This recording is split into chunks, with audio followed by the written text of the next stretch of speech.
Hello. Hey, thanks for joining me today. I want to continue with some kind of experimenting I'm doing here using artificial intelligence to help in the counseling field and the assessment field. And so what we did here, I was just curious as to what would happen if I put in a prompt to create an instrument to measure trauma. Uh, and so that was the prompt I gave him using ChatGTP 3.5. And I said this was the only sentence I put in is please create a 10 question assessment instrument to detect trauma in adults. Now, on the right is what it generated within just a few seconds. And what you'll see here is at the very top, and I'm pleased that they do this, is that they put a safety message that a true trauma assessment should be conducted by a mental health professional. It should involve an interview. It should involve standardized testing.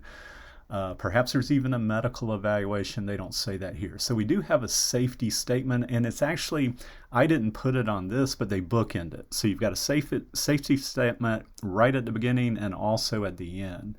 I will say when I looked at this, I thought the questions were good.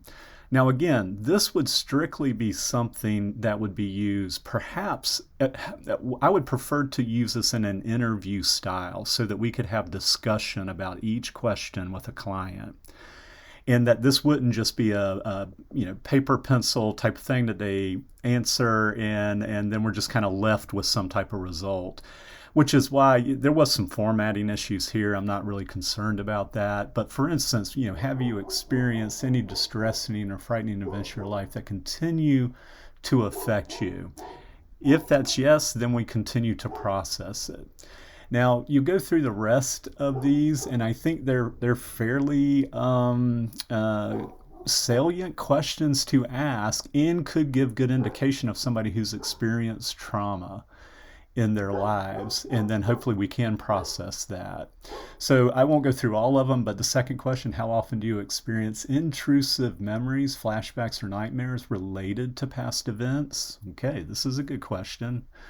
The next one here, I'm skipping down here, but number 8, do you find it challenging to trust others or feel safe in your surroundings since a traumatic event? And 10, have you considered seeking professional help or counseling due to your experiencing with the traumatic event? So I do like these questions. Again, this was generated in less than a second after creating just a one-line prompt. And I will be talking more about the risk and potential risk of AI. So I do think there's advantages, but I also think there are risks that we need to keep in mind. And I think there's a race to kind of rush AI, and that I would definitely like to see that paused before we can really assess what might the output be and how this could affect others in the future. Let me know your comments on this, and we'll talk to you on the next video. Take good care.